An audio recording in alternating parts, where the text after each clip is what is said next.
Bismillahirrahmanirrahim. Assalamualaikum warahmatullahi wabarakatuh.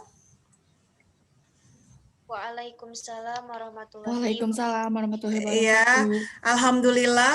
Mohon maaf terlambat. Terima kasih buat Anissa Febrianti, Warijah, Dinar, Hamlan, Hananasya, Agus Yudi, Safety, Raju, Indira, Zafira. Ya, baru segini ya. Oke, sambil menunggu yang lainnya hadir, kita mulai aja. Pertemuan kali ini kita akan membahas bioteknologi 1 dan 2, jadi bab baru ya. Bab baru ini tentang biotek teknologi yang berhubungan dengan biologi ya. Bioteknologi 1 dan 2 sudah ada LKPD-nya di Google Classroom. Kita mulai hari ini dengan bacaan basmalah bersama-sama. Bismillahirrohmanirrohim. Ya, kita langsung aja ya. Biar untuk menyingkat waktu kita nonton videonya dulu. Ya.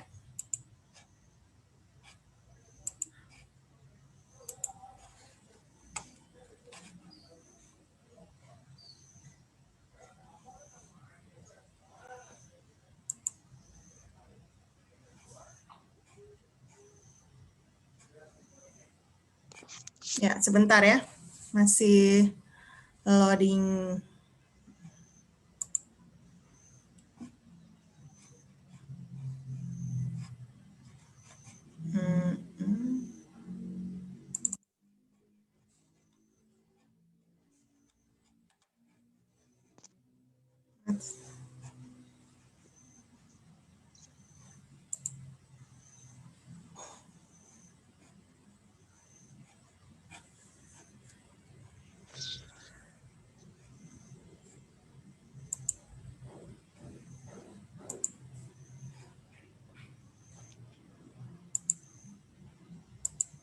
Bentar ya, kita akan melihat dulu apa ini?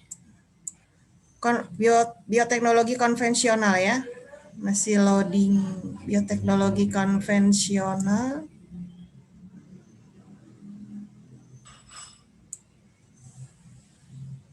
Ya, bioteknologi konvensional.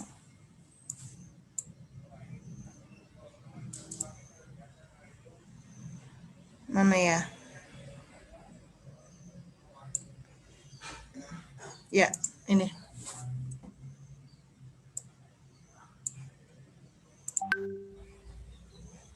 Ini kenapa ya selalu ada muncul ini? Please move this window away from the share application. Tahu ini teh apa? Ya. Sudah kedengeran ya suaranya? Udah, Bu. Hai, Assalamualaikum warahmatullahi wabarakatuh. Ketemu lagi dengan saya, Weti Dwiningsih. Kali ini kita memasuki bab yang baru, yaitu bab bioteknologi pada materi bioteknologi konvensional. Oke, disimak baik-baik ya. Yang akan kita bahas pertama adalah pengertian bioteknologi. Kalian tahu nggak apa itu bioteknologi? Bioteknologi berasal dari kata bio yang artinya hidup dan teknos yang artinya teknologi. Jadi, pengertian bioteknologi adalah ilmu yang menerapkan prinsip-prinsip biologi. Pengertian bioteknologi yang lain adalah teknologi yang memanfaatkan organisme atau bagian-bagiannya untuk mendapatkan barang dan jasa dalam skala industri untuk memenuhi kebutuhan hidup manusia. Pengertian bioteknologi yang lain adalah pemanfaatan prinsip-prinsip dan kerekayasaan terhadap organisme, sistem, atau proses biologi untuk meningkatkan potensi organisme maupun menghasilkan produk dan jasa bagi kepentingan hidup manusia.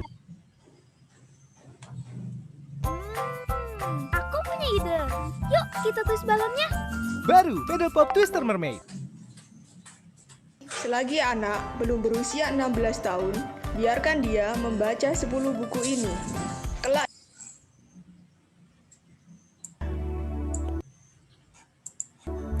Nah, sekarang kita akan membahas jenis bioteknologi.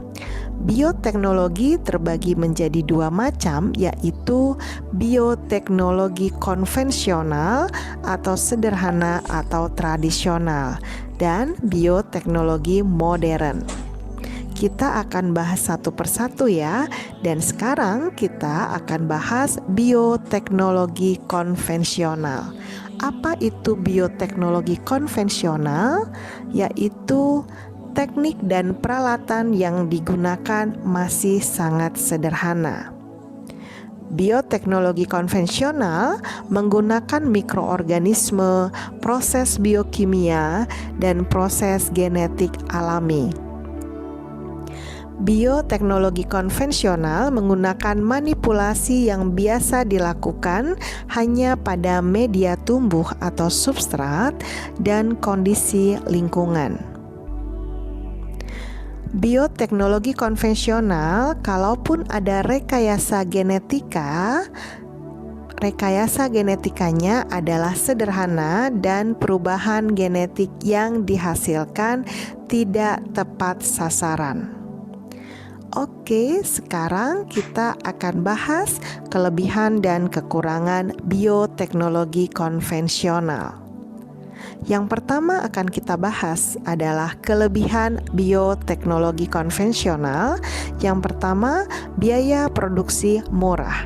Kelebihan yang kedua, teknologi menggunakan peralatan yang sederhana.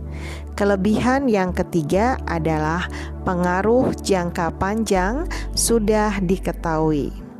Sedangkan kekurangan atau kelemahan bioteknologi konvensional, yang pertama adalah perbaikan genetik tidak terarah. Kelemahan yang kedua memerlukan waktu relatif lama. Kelemahan yang ketiga, belum ada pengkajian prinsip-prinsip ilmiah. Kelemahan yang keempat adalah reproduksi dalam skala kecil. Oke, sekarang kita akan membahas contoh bioteknologi konvensional. Yang pertama kita bahas adalah bidang makanan. Pada bidang makanan, dalam bidang makanan, proses yang dibantu mikroorganisme, misalnya dengan fermentasi. Contoh produknya adalah yogurt. Yogurt merupakan minuman hasil fermentasi susu yang menggunakan bakteri yaitu Streptococcus thermophilus atau bakteri Lactobacillus bulgaricus. Nah, contohnya adalah yogurt. Bakteri ini mengubah laktosa pada susu menjadi asam laktat. Maka terjadi fermentasi asam laktat. Produk yang kedua adalah keju, yaitu memisahkan zat-zat padat pada susu melalui proses pengentalan atau koagulasi. Nah, ini adalah produk keju. Produk keju didapat dengan bantuan bakteri Lactobacillus bulgaricus dan Streptococcus thermophilus.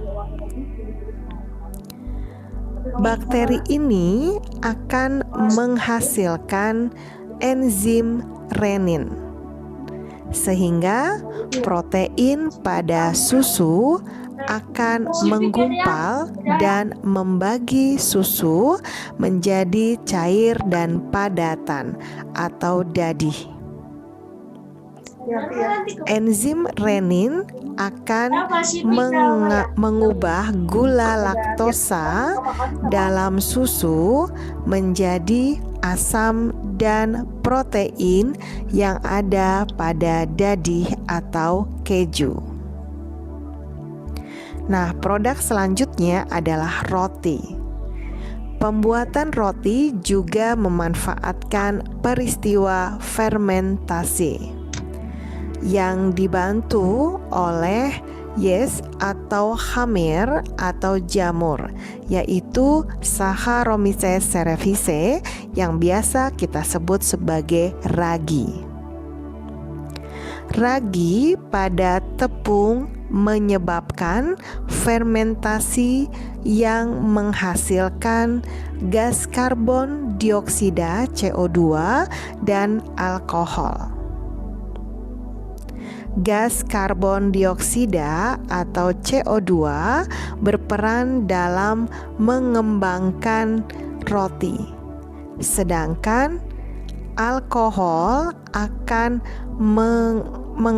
mempengaruhi aroma dan memberi rasa pada roti. Produk selanjutnya adalah kecap. Bahan dasar dari kecap adalah kacang kedelai. Kedelai akan difermentasi dengan menggunakan jamur Aspergillus wentii. Nah, inilah kecap ya sebagai produknya. Kemudian dikeringkan dan direndam di dalam larutan garam. Dinamakan fermentasi garam.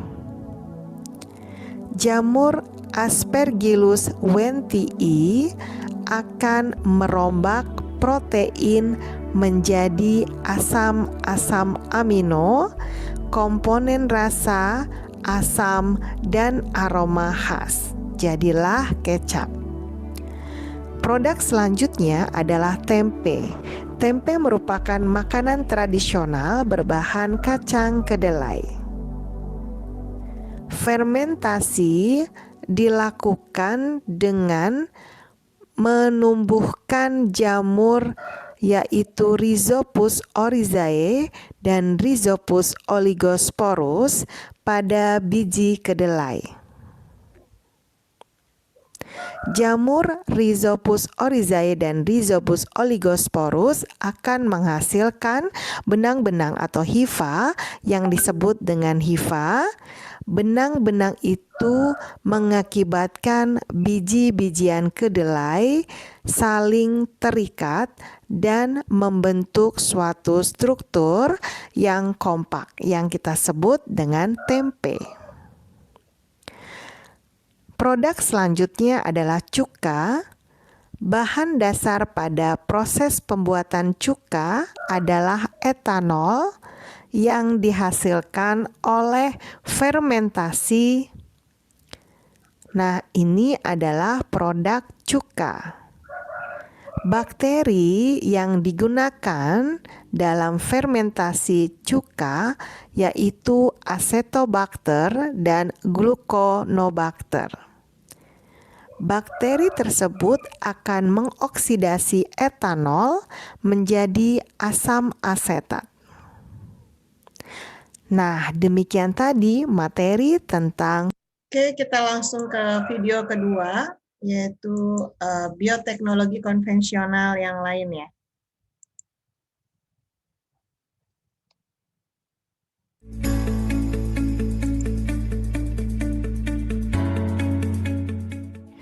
Hai, Assalamualaikum warahmatullahi wabarakatuh. Ketemu lagi dengan saya, Weti Dwiningsih. Kali ini kita masih membahas bab bioteknologi kelas 12, yaitu pada materi bioteknologi konvensional di bidang lainnya. Oke, disimak baik-baik ya. Yang akan kita bahas kali ini adalah bioteknologi konvensional di bidang pertanian, yaitu ada kultur jaringan tumbuhan atau KJT. Kultur jaringan tumbuhan adalah membudidayakan suatu jaringan makhluk hidup menjadi individu baru yang mempunyai sifat yang sama persis seperti induknya. Nah, ini kalau kalian pernah lihat ya, ada botol, di dalamnya ada tanaman, itu adalah produk dari kultur jaringan tumbuhan. Kultur jaringan tumbuhan merupakan teknik mengkulturkan explant atau bagian tubuh tumbuhan pada media agar-agar yang ditambah nutrisi tumbuhan yang dalam kondisi steril atau suci dari hama dan penyakit. Kenapa sel tumbuhan bisa dikultur? Karena sel tumbuhan mempunyai plasmodesmata yang mempunyai sifat totipotensi. Totipotensi artinya daya regenerasi sangat tinggi sehingga bisa dikulturkan. Oke, kemudian proses bidang pertanian yang kedua ada pembastaran atau hibridisasi. Pembastaran atau persilangan merupakan perkawinan antara dua individu tanaman yang sejenis tetapi berbeda varietas atau varians. Nah, bisa dilihat ini adalah proses pembastaran atau hibridisasi. Pembastaran atau hibridisasi menghasilkan tanaman pangan varietas unggul. Contoh dari pembastaran adalah padi varietas X yang memiliki produksi gabah tinggi dan tidak cepat roboh dikawinkan dengan padi varietas Y yang memiliki sifat tahan hama dan umur panen pendek. Nah, hasil dari pembastaran atau hibridisasinya adalah padi varietas baru yang memiliki sifat perpaduan dari keduanya, yaitu produksi gabah tinggi, tahan hama, tidak cepat roboh, dan umur panen pendek. Nah, selanjutnya kita akan membahas produk pertanian yang lain adalah hidroponik. Hidroponik adalah teknik bercocok tanam tanpa menggunakan tanah sebagai media tanamnya. Nah, bisa dilihat contoh dari hidroponik di sini adalah menggunakan air ya.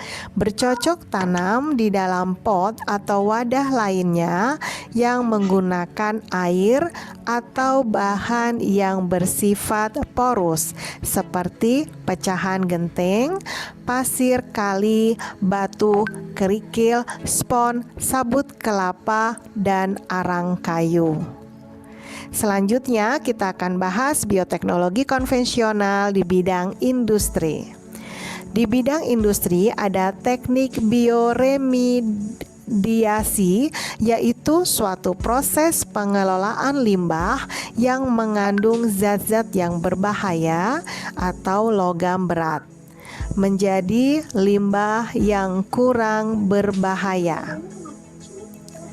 Nah, di sini adalah proses bioremediasi yang menggunakan mikroba.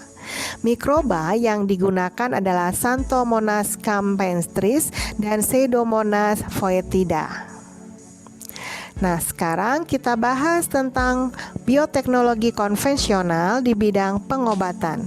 Misalnya adalah pembuatan antibiotik penisilin yang digunakan untuk mengobati atau pengobatan dengan cara diisolasi dari bakteri dan jamur. Jamur yang dipakai adalah Penicillium notatum yang akan menghasilkan antibiotik penisilin. Selanjutnya ada pembuatan vaksin yang merupakan mikroorganisme yang toksiknya telah dimatikan bermanfaat untuk meningkatkan imunitas atau daya tahan tubuh. Selanjutnya kita bahas bioteknologi konvensional di bidang peternakan, yaitu misalnya pada domba angkon yang merupakan domba berkaki pendek atau ceper dan bengkok sebagai hasil mutasi alami. Nah, ini contoh dari domba angkon. Kemudian ada contoh lain yaitu sapi Jersey yang diseleksi oleh manusia agar menghasilkan susu dengan kandungan krim yang lebih banyak. Nah, demikian tadi materi. Oke, kita sudah melihat dua video. Kita langsung bahas LKPD Bioteknologi 1 ya.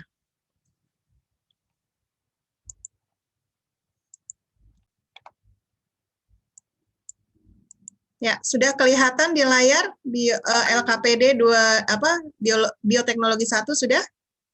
Sudah ya, terlihat ya? Oke, sip. Kita bahas, ini kenapa sih mesti selalu kayak gini? Ya, oke. Ada yang mau mencoba menjawab? Ya, bioteknologi itu adalah biologi di bidang teknologi. Terus yang kita bahas yang pertama adalah bioteknologi pangan ya. Mungkin kalian sudah pernah mengerjakan kali di kelas 10 ya. Ada prakteknya bioteknologi pangan atau mungkin waktu SMP. Ada yang punya pengalaman membuat keju, yogurt? Enggak. Oke, kalau Siti Nurhaliza dari tadi yang lihat video, bagaimana cara membuat keju dan yogurt? Ya, keju. Mau yogurt dulu atau keju dulu? Mau yogurt dulu atau keju dulu? Yogurt dulu deh. Oke, sok yogurt. Yogurt dibuat. Yogurt Dari dibuat dari dari susu. Oke, dari susu dengan difermentasi dengan bakteri apa? Streptococcus thermophilus. Oke, berarti nanti kita pakai yang sering keluar di soal aja ya, lactobacillusnya aja. Ya. Ya, soalnya sebenarnya sama ini, yogurt sama keju sama ya bakterinya ya. Cuman yang sering keluar di soal aja. Lactobacillus bulgaricus. Oke. Terus Mengubah laktosa. Yang akan mengubah laktosa Susu jadi asam laktat. Laktosa susu menjadi asam laktat ya. Makanya yogurt itu rasanya gimana?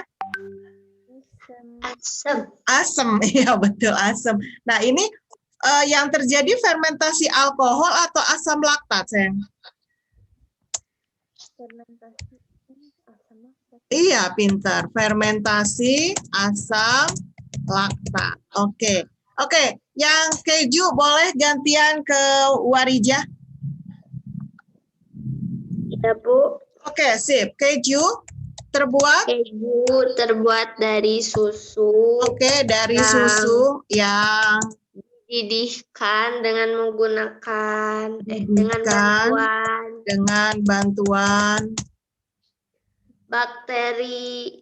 Lactobacillus. Oke, kita lactobacillusnya udah, kita pakai streptococcus ya.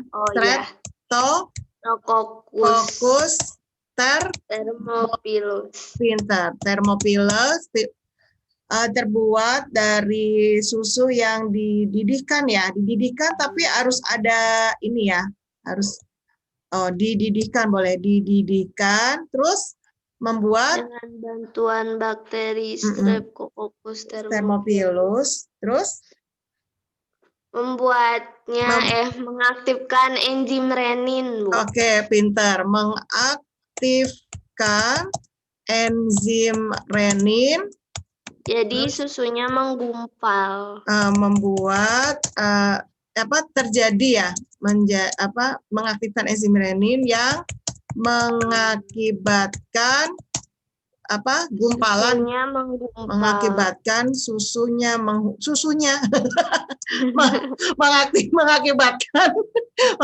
mengakibatkan gumpalan susu gitu ya. Ini aja ya. Masa susunya gitu ya. Gumpalan susu atau yang kita sebut dengan apa, sayang? Dadi ya. Dadi. Nah, terus dadi ini yang disebut keju. Oh iya, dadi ini yang disebut keju. Oke, jadi ini teorinya. Boleh nanti kalian coba ya. Sendiri-sendiri, masing-masing aja. Ribet Bu, tinggal beli ya nggak apa-apa ya kan. Kalau penasaran gitu ya. Penasaran. Oke, selesai dong. Bisa dibaca ulang Warijah dari awal? Bentar Bu, nggak kelihatan. Oh gitu ya. Kucingnya bisa. lucu. Oke, sip. Ya. Yogurt dibuat dari susu difermentasi dengan bakteri Lactobacillus bulgaricus yang akan mengubah laktosa susu menjadi asam laktat. Disebut fermentasi asam laktat. Keju terbuat dari susu yang dididihkan dengan bantuan bakteri Streptococcus thermophilus mengakibatkan enzim renin yang mengakibatkan gumpalan susu atau dadih. Dadih inilah yang disebut dengan keju. Ya, pintar. Jadi dua-duanya fermentasinya adalah fermentasi asam laktat. Oke ya, fermentasi asam laktat. Saya pause. Oke, nah ini silakan kalau mau di screenshot boleh, langsung dicatat boleh. Kita siap-siap nomor 2 untuk Hananasya. Di sini yang kelihatan di bawah saya ada Siti Nurhaliza, bawahnya Warijah, bawahnya lagi Hananasya. Jadi yang kelihatan ya wayahna ditunjuk. Hananasya sudah bisa aktif? Ini udah ya, nomor 1-nya sudah ya, beres ya? Beres ya? Udah Bun. Oke, sip. Yuk, Hananasya nomor 2. Apa fungsi dari ragi dalam pembuatan roti? Ya, ragi itu berasal dari mana? Ya, Ragi padat tepung. Oh ya, ragi padat tepung. Raginya apa dulu deh sebutin? Ragi berupa apa? Jamur apa? Jamur Saccharomyces. Pintar. Saccharomyces cerevisiae. Ya, oke. Cerevisiae. Ya, cerevisiae ya. Ragi gimana tadi? Ragi dalam tepung. Pada tepung menyebabkan fermentasi. Ya, pada tepung menyebabkan fermentasi. Terus? Fermentasi. Yang akan menghasilkan gas karbon dioksida. Iya, yang akan menghasilkan gas karbon dioksida. Terus? Dan alkohol. Ya, dan alkohol. Berarti ini fermentasinya apa, sayang? Asam laktat atau alkohol? Fermentasi alkohol. Oke, pintar. Alkohol. Terus? Habis itu? Gas karbon dioksida tadi berperan dalam mengembangkan roti. Iya, gas karbon dioksida berperan dalam mengembangkan roti, gitu ya? Oke, selesai. Ya, boleh dibaca. Bu. Ya, boleh dibaca ulang, Hananasya. Dibaca ulang. Ragi berupa jamur Saccharomyces cerevisiae. Ragi pada tepung menyebabkan fermentasi yang akan menghasilkan gas karbon dioksida dan alkohol. Dan termasuk fermentasi alkohol. Gas karbon dioksida berperan dalam mengembangkan roti. Oke, sip ya, enak ya. Silakan mau di screenshot, mau dicatat cepat boleh. Sudah? Sudah, oke, sip. Kalau sudah, ini jawabannya ya. Kita ke nomor 3. Nomor 3 saya cari ya yang lain ya. Nomor 3 ada ini safety, ada safety? Safety? Ya, nomor 3 safety. Ya, sip. Ya, safety nomor 3. Di musim pandemi sekarang, kita harus menggalakkan ketahanan pangan di dalam rumah, sehingga banyak yang membuat tanaman hidroponik. Apa yang kalian ketahui tentang hidroponik? Yang sudah pernah dibuat oleh Safety ya, waktu awal ya. Jadi hidroponik. Jadi hidroponik adalah teknik bercocok tanam. Teknik bercocok tanam, ya. Terus? Tanpa menggunakan tanah sebagai media tanamnya. Oke, tanpa menggunakan tanah sebagai media tanamnya. Boleh disebutkan medianya apa? Media yang digunakan. Yang digunakan berupa apa? Air. Air. Selain air kemarin ada lagi selain air? Ya, yang lainnya. Ya. Rockwool. Hah? Oh, rock wall ya, rock wall. Oke, keren. Terus apa lagi? Yang kemarin kalian pakai untuk menanam biji. Kain planet. Oke, kain panel. Terus apa lagi? Kapas. Oke, kapas. Terus? Sabut kelapa. Oh ya, sabut kelapa, betul. Ada lagi? Arang. Oke. Ada lagi? Pecahan genting. Pecahan genting. Oke. Ada lagi? Dan saya bingung ya. Oke. Jangan disebutin DSB ya. DSB itu singkatan dan saya bingung. Gini aja. Silakan diisi sendiri. Oke, thank you. Untuk safety diulang boleh? Bentar. Oke, jadi Hidroponik. hidroponik adalah teknik bercocok tanam tanpa menggunakan tanah sebagai media tanamnya. Media yang digunakan berupa air, rock wool, kain flanel, kapas, sabut kelapa, arang, dan pecahan genting. Ya, sip. Oke ya. Oke. Sudah ya, silakan di screenshot atau dicatat. Nomor 4 bagian siapa yang mau?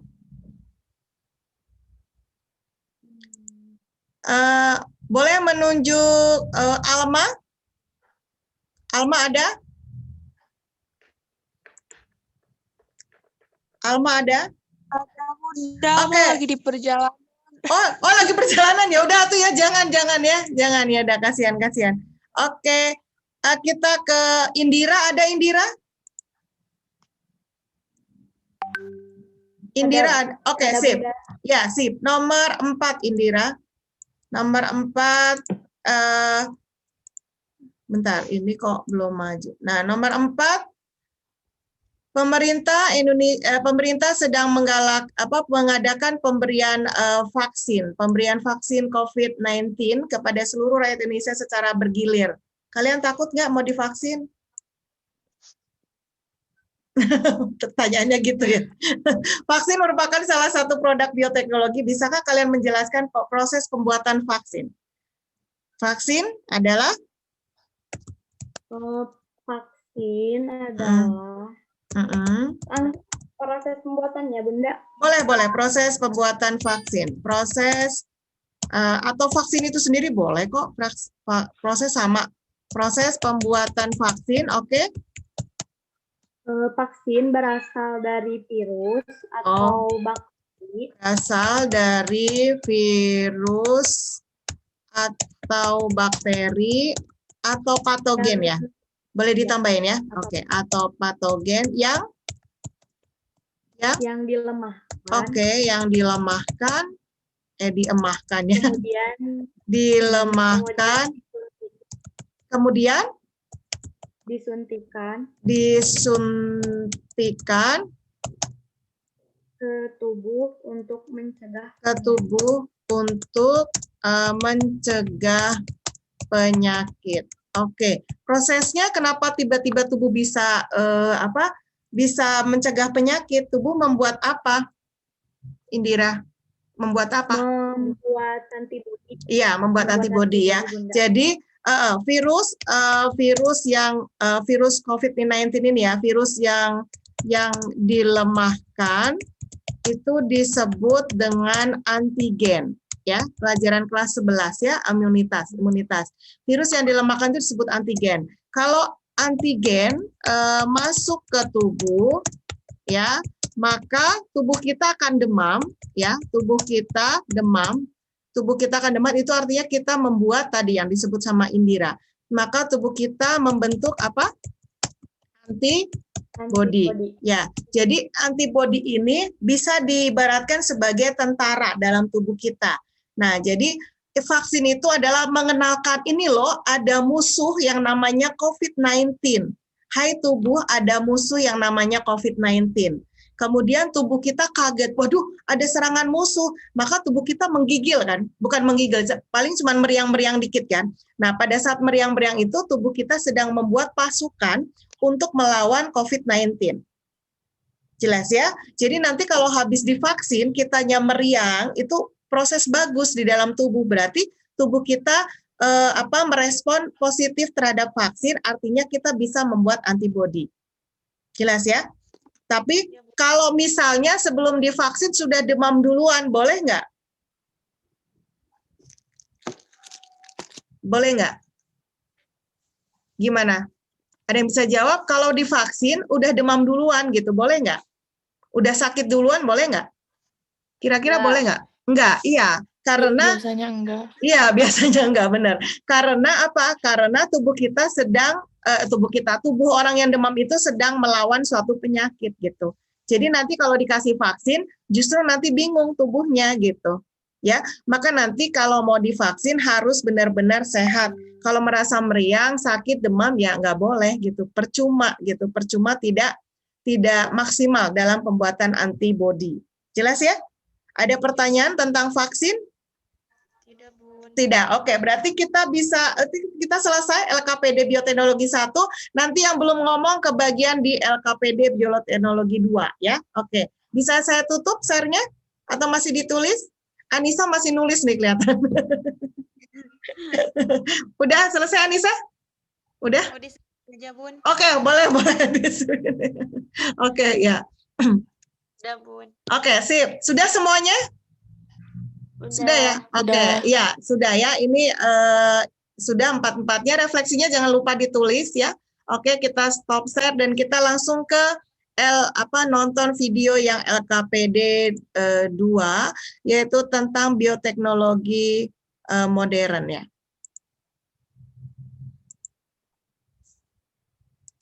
Ya, tentang bioteknologi modern.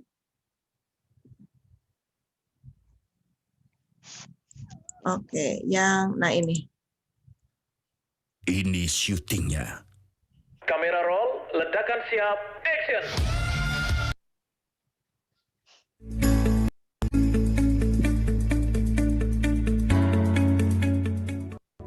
Hai, Assalamualaikum warahmatullahi wabarakatuh. Ketemu lagi dengan saya, Weti Dwiningsih.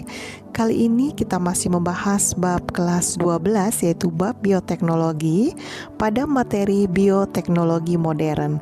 Oke, disimak baik-baik ya. Yang akan kita bahas kali ini adalah bioteknologi modern.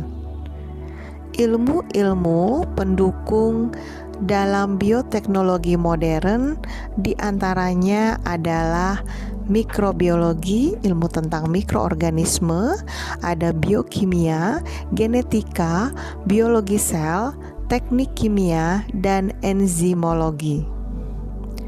Bioteknologi modern menggunakan alat yang canggih atau modern.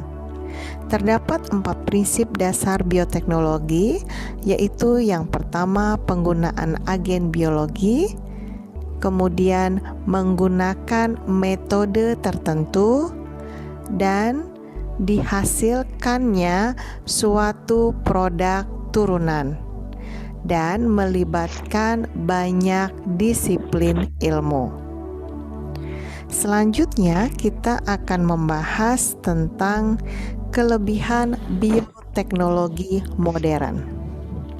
Kelebihannya adalah hasil dapat diperhitungkan. Kelebihan yang lain adalah dapat mengatasi kendala ketidaksesuaian genetika. Kemudian perbaikan genetik dapat dilakukan secara terarah. Kelebihan selanjutnya menghasilkan individu yang memiliki sifat baru atau tidak sama dengan sifat alaminya. Selanjutnya, kita akan bahas tentang kelemahan atau kekurangan bioteknologi modern. Kelemahannya adalah biaya produksi relatif mahal. Kemudian kelemahan yang lain menjadikan jenis tanaman monokultur. Yang lain lagi menyebabkan degradasi gen jenis lokal, dan kelemahan yang lain adalah memerlukan teknologi canggih, serta pengaruh jangka panjang belum diketahui. Oke, sekarang kita bahas tentang rekayasa genetika. Apa itu rekayasa genetika? Rekayasa genetika adalah kegiatan manipulasi gen untuk mendapatkan produk baru dengan cara membuat DNA baru. Manipulasi materi genetik dilakukan dengan cara menambah atau menghilangkan gen tertentu.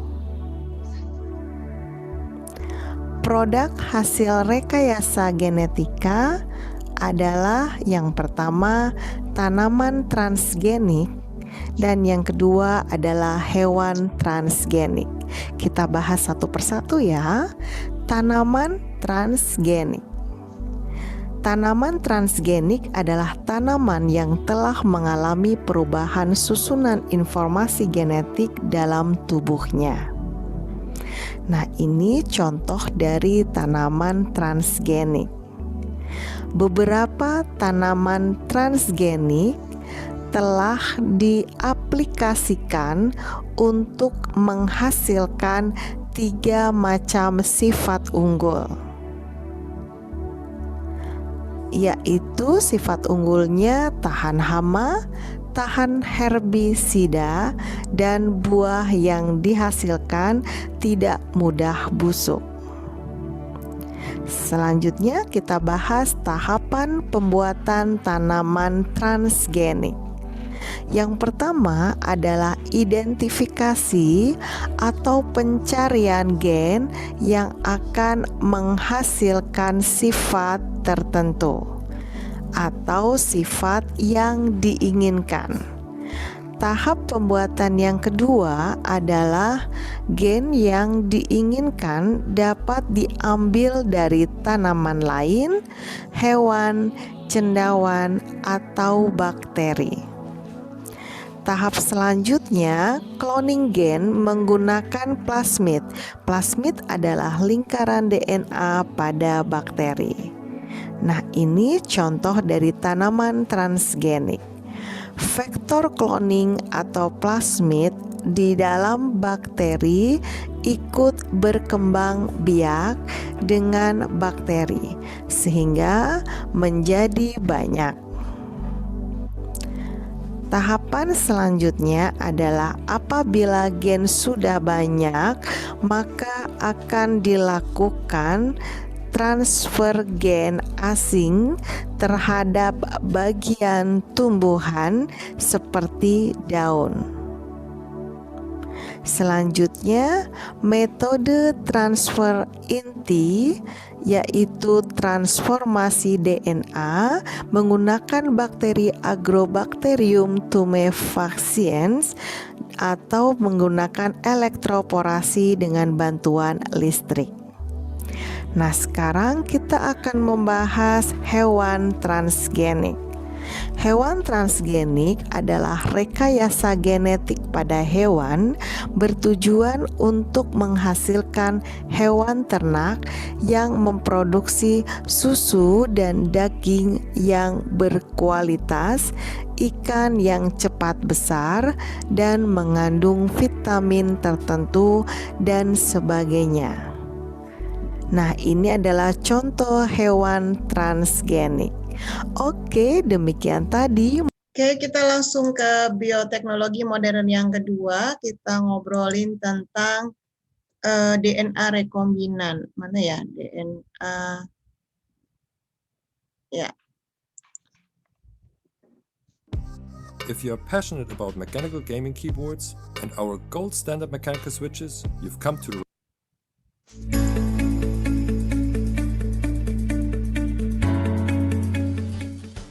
Hai, Assalamualaikum warahmatullahi wabarakatuh. Ketemu lagi dengan saya, Weti Dwiningsih. Kali ini kita masih membahas bab bioteknologi kelas 12, yaitu pada materi bioteknologi modern, teknik DNA rekombinan. Oke, disimak baik-baik ya. Yang akan kita bahas kali ini adalah teknik DNA rekombinan. Teknik ini adalah teknik untuk mengubah susunan DNA suatu organisme dengan menyisipkan gen asing ke organisme tersebut, sehingga diperoleh sifat baru yang tidak dimiliki sebelumnya. Teknik DNA rekombinan akan menghasilkan organisme transgenik. Proses DNA rekombinan terdiri dari yang pertama adalah isolasi DNA, yang kedua adalah transplantasi gen atau DNA, dan yang ketiga adalah memasukkan DNA rekombinan ke dalam sel hidup. Nah, sekarang kita akan membahas satu persatu. Yang pertama, langkah-langkah proses isolasi DNA, yaitu yang pertama isolasi jaringan, yang kedua adalah pelisisan dinding sel dan membran sel, yaitu melisiskan dinding dan membran sel dengan pengerusan atau homogenasi. Yang ketiga adalah pengekstrasian dalam larutan. Kemudian yang keempat adalah purifikasi, yaitu pembersihan hasil ekstrak dan zat-zat lainnya.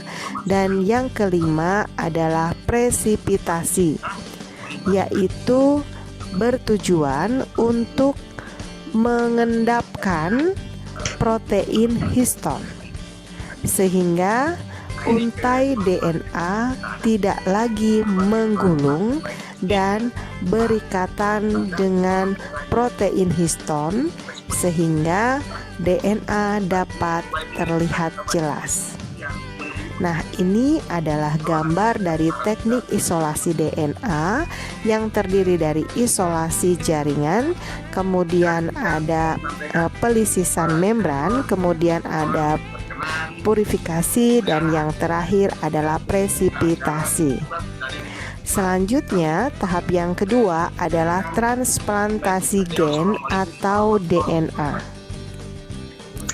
Transplantasi gen dilakukan dengan cara menyambungkan gen yang telah diisolasi ke dalam DNA plasmid atau lingkaran DNA yang terdapat pada bakteri sebagai vektor menggunakan enzim ligase. Cara menghafalkannya sama-sama L ya, ligase sebagai lem GNA. Nah, langkah yang ketiga adalah memasukkan DNA rekombinan ke dalam sel hidup. DNA rekombinan dimasukkan ke vektor sel bakteri ataupun virus melalui pemanasan dalam larutan natrium klorida NaCl atau melalui elektroporasi. Nah, ini adalah gambar di mana DNA rekombinan ditempelkan ke dalam plasmid pada bakteri. Plasmid adalah lingkaran DNA yang terdapat pada bakteri sehingga ikut berkembang biak dan akhirnya memperbanyak diri. Oke, demikian tadi materi tentang DNA rekombinan. Selanjutnya kita sudah nonton dua video ya tentang bioteknologi modern. Yang pertama, yang kedua yaitu apa tadi, ngomongin transgenik dengan DNA rekombinan ya. Kita share LKPD yang kedua. Ya.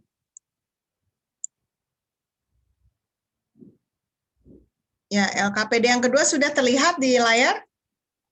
Sudah ya? Oke, sip. Sekarang bagian Anissa Febrianti. Ya, boleh nomor 1. Ya, nomor 1. Setelah melihat video, coba kalian ceritakan kembali apa itu tanaman dan hewan transgenik. Tanaman dan hewan transgenik. Tanaman transgenik adalah tanaman transgenik adalah yang telah disisipi. Oh, adalah tanaman yang telah disisipi atau memiliki gen asing atau memiliki gen asing. dari spesies tanaman yang berbeda Oke, dari spesies tanaman yang berbeda. atau makhluk hidup lainnya. Oke, atau makhluk hidup lainnya. Kira-kira kalau boleh dicontohkan apa ya? Pembuatan tanaman yang tahan suhu tinggi. Oke, pembuatan tanaman tahan suhu tinggi ya, tahan suhu tinggi. Oke. Kemudian ada tahan hama ya. Ya. Tahan hama itu biasanya ini suka banget nih dikeluar di soal UTBK ya. Yang tahan hama itu karena ada bantuan bakteri BT. Bukan bad mood ya. Bakteri BT ya. Ini singkatan dari Bacillus thuringiensis. Thuringiensis. Nah, ini kayak gini. Nah, biasanya kita ingat aja BT gitu. Kalau ada tanaman transgenik, biasanya yang keluar di soal itu ditanyakan adalah BT. Jadi, si Bacillus thuringiensis itu dimasukkan ke tanaman, misalnya tanaman jagung ya. Nanti serangga kalau makan itu, tanaman jagungnya itu langsung mati. Karena ada BT ini. Gitu ya. Jadi BT ini menyebabkan tanaman itu tahan hama, serangganya kapok gitu. Ya, tapi bagaimana ke manusia? Apakah berpengaruh? Tidak. Ya, tidak. Jadi itu supaya tanamannya tahan hama, kemudian tahan suhu tinggi, pokoknya sesuatu yang memang membahagiakan manusia aja gitu. Ya, di rekayasa genetika. Oke, untuk yang hewan bagian ini kok nggak kelihatan semua ya. Cowok mana ya? Naufal, ada Naufal? Ada Naufal, ada Tio, Dinar, Dinar, Raju. Sok cowok ngomong dong. Waktu itu bukannya Dinar serombongan ya? Dinar, mana Dinar? Ngomong dong. Nggak ada yang ngomong? Cowok? Agus deh, Agus. Ya, Ibu. Siap. Agus, tolong dijawab dong yang hewan hewan transgenik. Tadi kan Anissa udah hewan transgenik adalah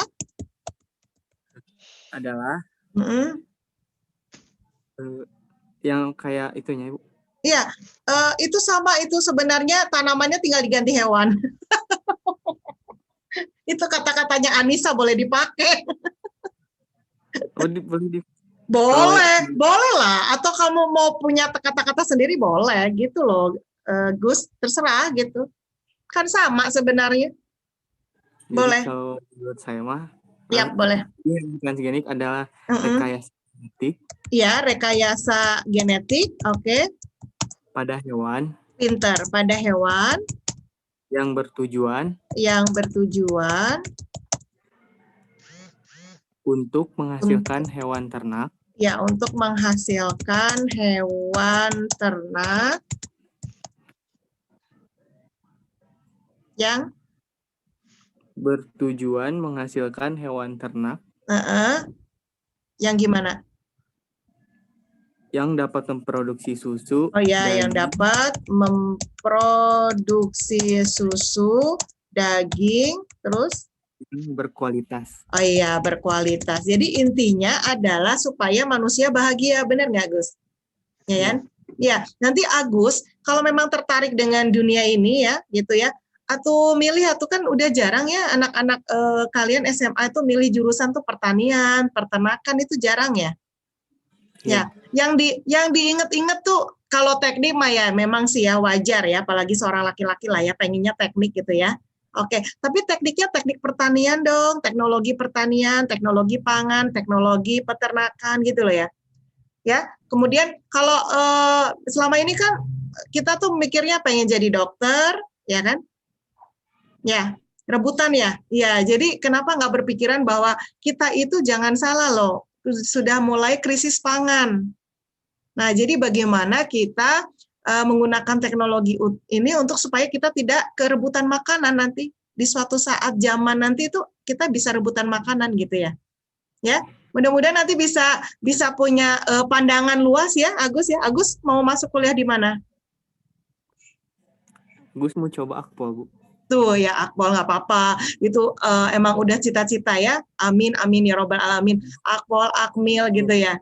Ya, gitu. Iya, Bu. Mudah-mudahan nanti bisa jadi Akpol yang intelektual. Ya, nanti kalau udah punya jabatan jangan lupa ya Gus ya, ingat sama bioteknologi ini ya. Jadi memasyaratkan pertanian, peternakan, perikanan gitu ya. Saya prihatin gitu ya. Dulu juga saya waktu sekolah pikirannya pengen jadi dokter. Udah mati kutu pengen jadi dokter. Ya. Ternyata sekarang jadi guru gitu.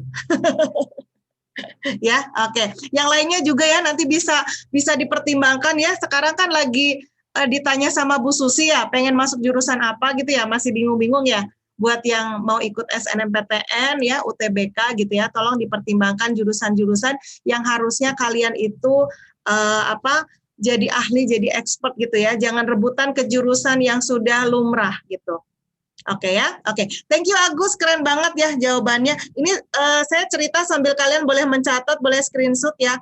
Oke, untuk LKPD sekali lagi, kalau sudah dikerjakan, tolonglah di-upload. Kalau kalian belum merangkum, nggak masalah, nanti boleh nyusul rangkuman itu.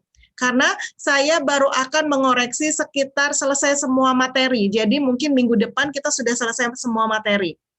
Ya, nanti baru setelah minggu depan, berarti 2 minggu atau 3 minggu lagi, akhir bulan lah ya. Akhir bulan atau awal bulan Maret, saya baru ngoreksi Google Classroom semester 6. Ya, untuk itu tolonglah di-upload supaya kalian tidak ada tulisan terlambat. Karena kalau sudah ada tulisan terlambat, mohon maaf, saya langsung kurangi poinnya 5. Gitu ya, oke ya. Soalnya dari kemarin saya lihat kenapa pada nggak ngupload karena nunggu mood buat bikin catatan ya, setengah halaman. Terus tidak harus pakai aplikasi, boleh diketik biasa, boleh ditulis tangan, dihias-hias boleh. Bebas aja kalau catatan, oke? Ya. Oke, thank you Agus ya. Oke, sudah di-post. Kita ke nomor 2, bagiannya siapa nih? Nomor 2 siapa yang mau ngomong? Iya, tadi Alma izin off cam, nggak apa-apa ya, bebas aja kalau off cam mah bebas. Oke.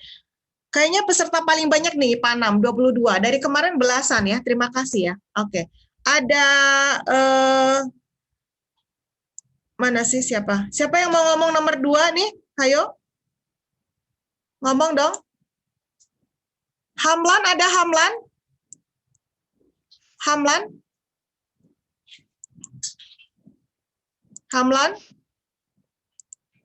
Saya sebutin ya, ada yang mau ngomong. Kalau Alma bisa ngomong nggak atau lagi perjalanan ya? Damar Wulan. Damar Wulan ada? Damar Wulan? Ini di bawah saya ada Warija atau Warija lagi yang ngomong? Biar cepat beres, udahlah Warija yuk. Di bawah saya persis Warija dari tadi.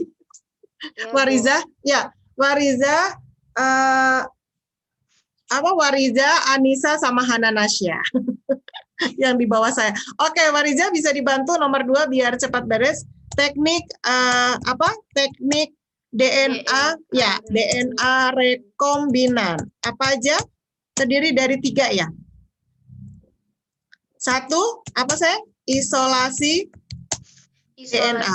Oke, isolasi DNA. Yang kedua ada transplantasi gen. Ya, pinter. Transplantasi gen. Oke, yang ketiga memasukkan DNA rekombinan ke dalam sel. Memasukkan DNA rekombinan ke dalam sel hidup. Oke. Nah, biar kalian ada bayangan ya, pernah nggak kalian mencoba untuk memahami DNA itu kayak apa sih? DNA bentuknya cair atau padat? Cair mungkin. Cair, iya betul, cair ya. Jadi waktu itu Ibu pernah melihat pembuatan peta kromosom atau peta DNA-nya udang ya. Jadi di Jepara, kalau kuliah enak nih ya, kalau kuliah itu kita pengen sesuatu ilmu, kita datengin tempatnya gitu kan. Nah ke Jepara, ke Tambak Udang, jadi udangnya itu dikulitin, kemudian di blender. Ya, habis di blender bukan dikasih tepung ya, dikasih bumbu digoreng enak gitu ya. Nah, jadi habis di blender ya, kemudian kita masukkan alat namanya shaker. Shaker itu pengocok, jadi dikocok, bener dikocok kencang gitu ya. Nanti akan terpisah, ada cairan bening dengan yang tadi saripati anu kayak daging gitu. Nah, cairan bening inilah yang kita masukkan ke dalam alat namanya PCR, polymerase chain reaction. Ya, jadi itu nanti keluar di layar komputer ya, layar PC itu nanti keluar peta DNA. Keren ya. Ya. Jadi yang kita lihat untaian DNA itu aslinya itu dari cairan itu. Jadi betul, DNA itu bentuknya cairan. Maka kalau tes DNA itu paling mudah adalah mengambil darah.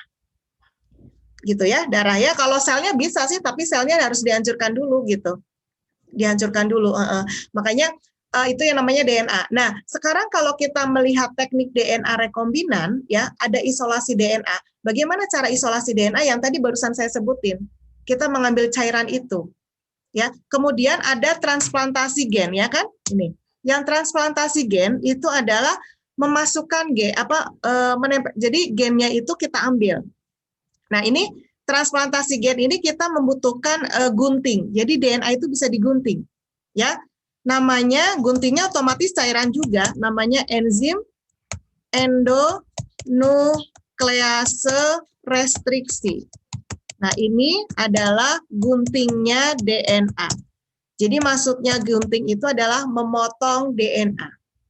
Yang bisa memotong DNA itu namanya restriksi. Ini favorit banget di soal UTBK.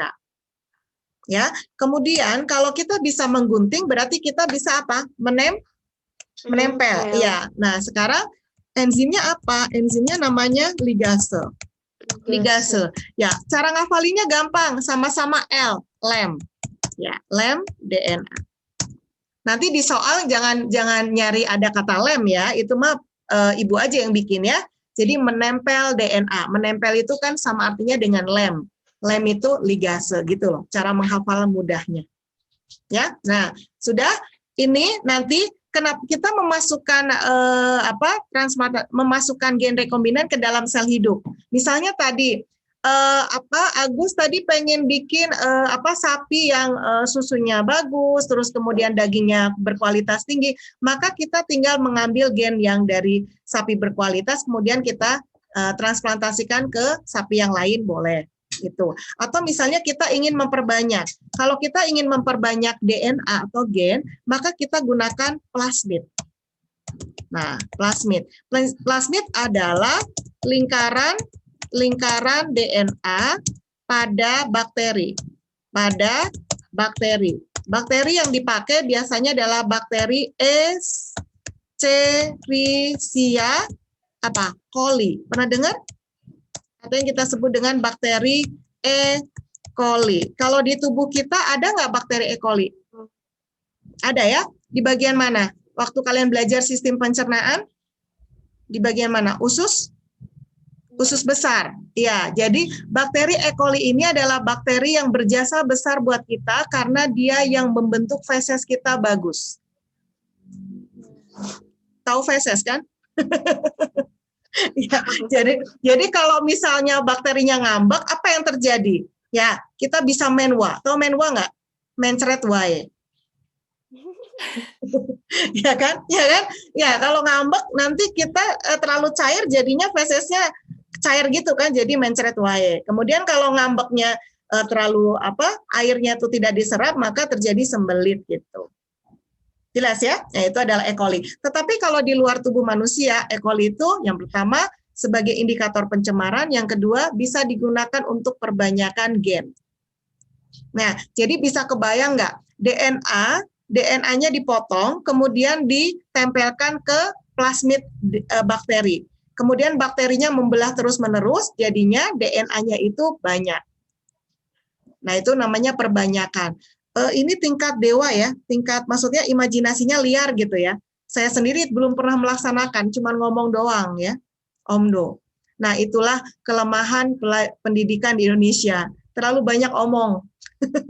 Tapi praktek nggak ada gitu ya, praktek nggak ada gitu. Jadi harusnya pelajaran ini jangan dikasih ke anak SMA dong, karena anak SMA belum bisa praktek DNA gitu ya. Jadi kenapa kalian nggak hafal? Wajar. Jadi kalau kalian ulangan nilainya di bawah KKM terus, wajar. Justru kalau yang di atas KKM terus, nggak wajar. Ya, nggak wajar. Menurut saya nggak wajar itu kalau nilainya bagus semua gitu ya. Kenapa? Karena memang kalian prakteknya kurang gitu, apalagi untuk biologi. Jadi mohon maaf, bioteknologi sekarang hanya imajinasi aja ya, imajinasi. Oke, selesai deh. Terima kasih. Ya, ini adalah jawaban dari nomor 2 kesepakatan kita di IPA 6 ya. Silakan kalian mau tulis, screenshot boleh. Ada pertanyaan? Tidak ada? Boleh saya tutup atau belum? Sudah? Sudah semua ya? Oke, di post ya. Ini sudah semua? Sudah ya? Oke, kita stop share. Oke, terima kasih. Ya, alhamdulillah akhirnya muncul juga ya. Ya, ternyata banyak yang off cam. Terima kasih yang sudah setia. Warija, Siti Nurhaliza, Anissa Febrianti, Dinar, dan kawan-kawan kayaknya ya. Ini fotonya banyak juga soalnya. Hana Nasya, Agus, thank you. Raju, thank you. Tio, thank you. Siva, Nadifa, Muhammad Naufal, Alma, Zafira, Silma, Rifki, Olivia, Indira, Resti, Damar Wulan, dan Safety. Terima kasih atas kesetiaannya ikut Zoom kali ini. Dan nanti absensinya ke Alma ya. Alma disimpan dulu ya. Punten ya, disimpan dulu. Oke, sekali lagi tetap semangat, jaga kesehatan, dan upload LKPD-nya ya. Nanti hari Minggu depan mungkin sudah ada keputusan bagaimana kami para guru akan menentukan kelulusan kalian. Ya, jadi tugas apa yang harus kalian selesaikan ya. Oke, gosipnya itu ada ujian online, ujian sekolah ya, gosipnya ujian sekolah, kemudian ada portofolio, hati-hati kau portofolio ya. Bayangin itu tiap pelajaran ya, tiap pelajaran. Kamu pelajarannya ada berapa? 14? Oke, siap-siap 14 guru akan berlomba memberikan portofolio. Dan ujian sekolah. Ya, makanya saya bilang juga Ibu bilang, kalau ada tugas jangan ditunda-tunda, nanti kamu bulan depan pingsan ya kan? Hati-hati. Vaksin belum nyampe ke kita, kalian harus jaga kesehatan loh. Kalau kalian depresi itu bukan orang gila ya, bukan. Depresi, stres karena banyak tugas, jerawat muncul, batuk nggak beres-beres, pilek nggak beres-beres, menstruasi berantakan, oke. Kalau kamu sudah mengalami hal seperti itu, maka hati-hatilah. Kalau ada virus yang masuk itu gampang. Jelas. Jadi sekarang adalah apa? Jangan bekerja sendiri. Teamwork. Oke, punya kelompok minimal 2 atau 3. Punya teman karib. Oke. Punya teman karib. Jadi berbagi kesedihan, berbagi kesedihan dan berbagi tugas gitu. Jelas? Dan jangan punya pikiran sempurna. Mengerjakan sesuatu tuh nggak usah sempurna. Yang penting mengerjakan tepat waktu, guru bahagia. Sudah, itu kuncinya. Jelas ya? Jangan sampai, Ibu saya pengen biologi tuh nilainya 100 semua. Nggak usah kayak gitu. Ibu lebih senang sama anak yang tepat waktu, itu aja. Ya, kalau ada salah-salah wajar, itu namanya anak sekolah, salah wajar. Nggak harus nilai 100. Apa nilai 100 terus Ibu bahagia? Ya jelas bahagia, bangga gitu ya. Cuman bukan itu tujuannya. Proses yang harus kamu lewati. Ya, dan jangan menganak emaskan suatu pelajaran. Misalnya kamu cinta banget sama matematika, kamu cuekin biologi, nggak bisa. Ya, kelulusan kamu ditentukan oleh 14 pelajaran. Oke, 14 pelajaran. Ya, jadi harus rata. Kamu anak IPA, kamu cuekin yang IPS, nggak boleh. Itu wali kelas bukan? Ya, nggak boleh lintas minat, tetap aja. Lintas minat juga berpengaruh. Jelas ya? Oke ya. Ya, kamu cuekin, apalagi kamu cuekin kayak seni, PJOK, hati-hati loh ya, 2 pelajaran itu yang sering tidak bikin kalian tidak lulus. Jelas ya? Saya kasih tahu di sini kenapa? Karena memang banyak tugas yang kalian cuekin. Oke? Ya, kalau biologi tenang. Ibu gimana biologi? Biologi saya minta portofolio yang sudah kalian kerjakan. Apa? Catatan kalian yang sudah ada di Google Classroom. Itu portofolio biologi. Jelas? Jelas ya? Ya, jadi saya tidak akan menagih tugas yang lainnya. Cuman catatan aja LKPD, video-video rangkuman itu yang akan saya tagih. Catatan yang sudah ada di Google Classroom, saya jadikan satu, itu adalah portofolio buat kalian. Nah, nanti pertemuan minggu depan kita masih membahas bioteknologi 3 dan 4, sudah beres bioteknologi, nggak perlu ada ulangan, kalian kerjakan aja LKPD-nya, 1, 2, 3, 4. Kemudian habis itu, minggu berikutnya lagi kita akan Zoom untuk membahas soal-soal ujian sekolah, oke? Ya, jadi kalau kalian tidak sempat belajar, kalian tidak sempat belajar, kalian mengikuti Zoom, insya Allah pasti bisa mengerjakan ujian sekolah dari saya. Jelas? Jelas ya? Jadi ada keuntungan yang ikut Zoom. Oke, ada keuntungan yang ikut Zoom. Oke, kita akhiri pertemuan siang hari ini dengan bacaan hamdalah. Alhamdulillahirabbil alamin. Terima kasih ya, terima kasih, tetap semangat. Jangan sungkan-sungkan untuk Japi seperti Anissa Febrianti, saya cuekin, tapi dia tetap tetap bersikukuh. Mohon maaf ya. Mohon maaf kalau Ibu lagi ada itu chatnya tuh suka ketumpuk Anissa. Jadi tadi pagi pas Ibu mau nge-share Zoom, IPA 6 kayaknya ada deh yang ngejawabin. Oh iya Anissa, saya cari Anissa. Gitu ya. Jadi nanti kalau misalnya ngechat kemudian sama saya, nanti dulu ya, jangan percaya ya. Kalau bisa setengah jam kemudian atau sejam kemudian di-chat lagi sayanya. Ibu udah lihat belum gitu ya. Jelas ya? Oke. Terima kasih. Terima kasih ya. Terima kasih sekali lagi Warija, Siti Nurhaliza, Anissa, Dinar, Hananasya, Agus, Raju, Tio, Siva, biar hafal saya sebutin. Nadifa, Naufal, Alma, Zafira, Silma, Rifki, Indira, Resti, Septi, Olivia, Damar. Oke. Tetap jaga kesehatan. Terima kasih. Saya akhiri, saya minta maaf. Wassalamualaikum warahmatullahi wabarakatuh. Dadah. Waalaikumsalam warahmatullahi wabarakatuh. Ya. Terima kasih Bunda. Ya, sama-sama. Dadah. Oke.